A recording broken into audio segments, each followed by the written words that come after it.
thank you again for being here this week and make a little report. I am very pleased with what has been accomplished here. And considering this is really the first meeting of its kind in Asia, I think you should all be proud of yourselves.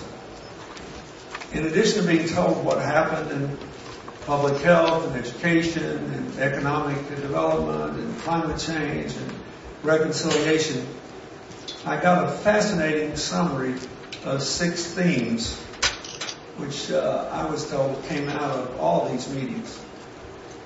One is, this meeting needs to be viewed as a verb, not a noun.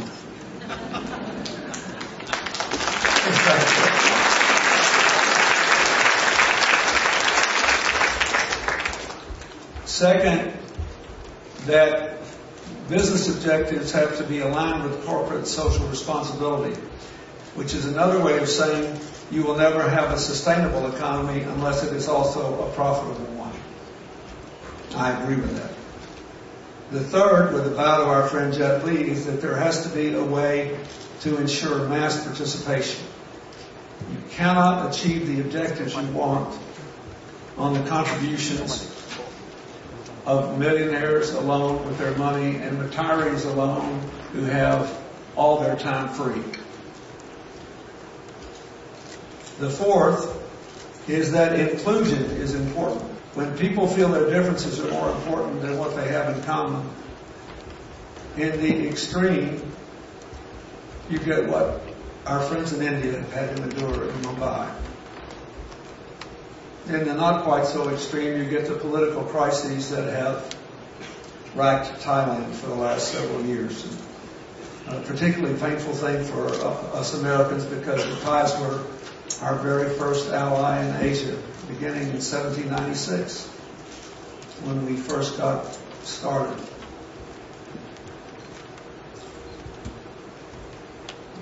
The fifth comment was, in 1,000 different ways, you have demonstrated that the only thing that will give our children the future we want to leave them is a genuine partnership between government, business, and civil society.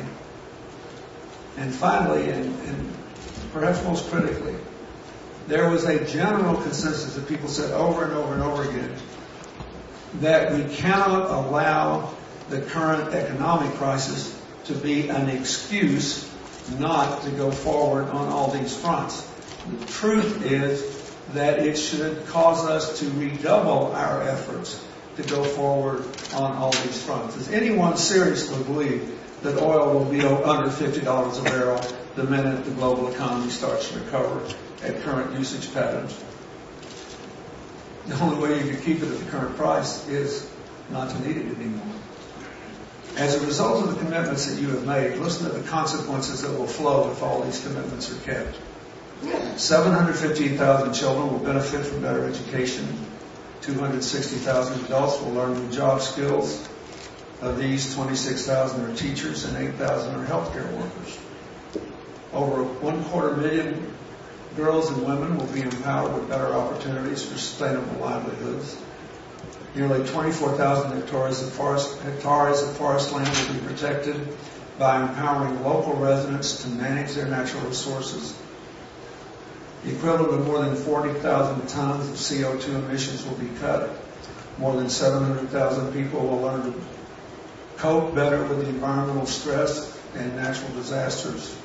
More than 3.5 million people will gain greater access to health service. 500,000 will now have safe drinking water, and 400,000 children will get better nutrition.